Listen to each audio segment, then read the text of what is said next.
Bonjour à vous, chers choisis de Jésus. Nous avons tous à vivre des moments de souffrance dans une vie. Et notre attitude face à la souffrance a une très grande influence dans nos vies.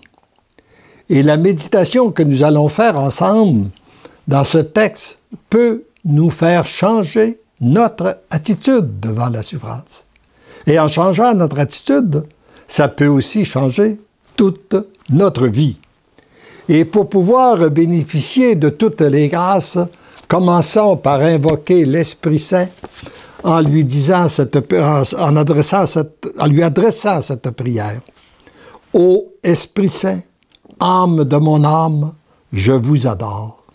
Éclairez-moi, guidez-moi, fortifiez-moi, consolez-moi, dites-moi ce que je dois faire, donnez-moi vos ordres, je vous promets de me soumettre à tout ce que vous désirez de moi et d'accepter tout ce que vous permettez qu'il m'arrive.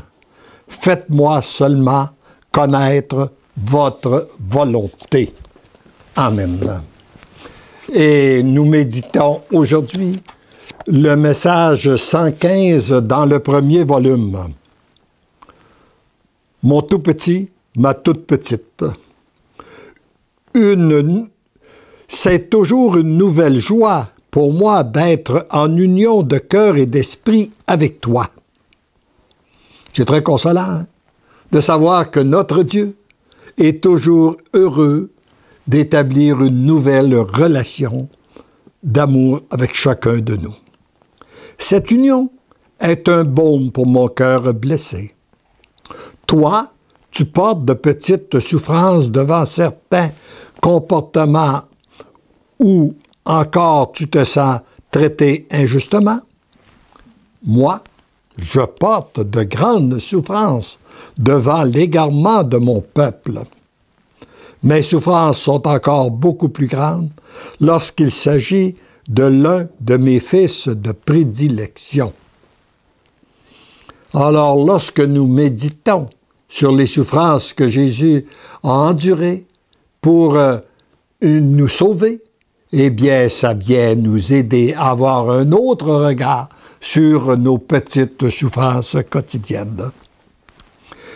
Dépose tes souffrances dans mon cœur, afin qu'elles aient valeur de rédemption, tant pour ceux et celles qui te font souffrir que pour les tiens, c'est-à-dire ceux et celles que tu portes dans ton cœur, de même que pour une multitude qui te sont confiés dans l'invisible.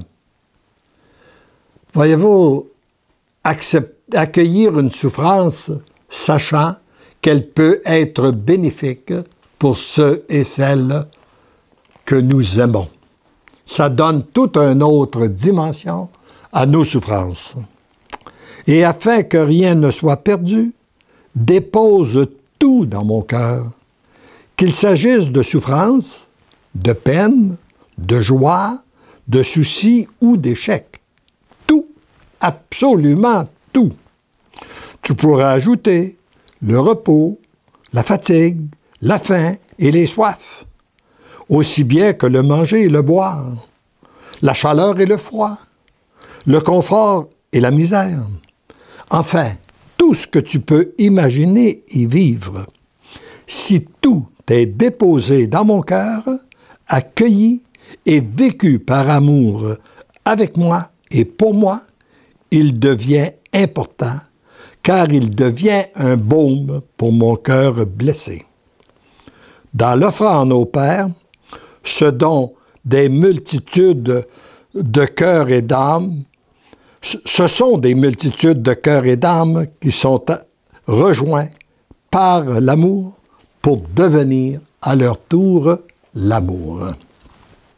Il est important de se rappeler que pour offrir une souffrance au Père, il faut d'abord commencer par l'accueillir.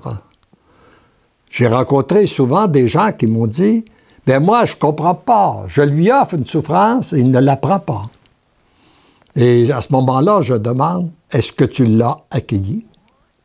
Si tu ne l'as pas accueilli, tu ne peux pas le donner.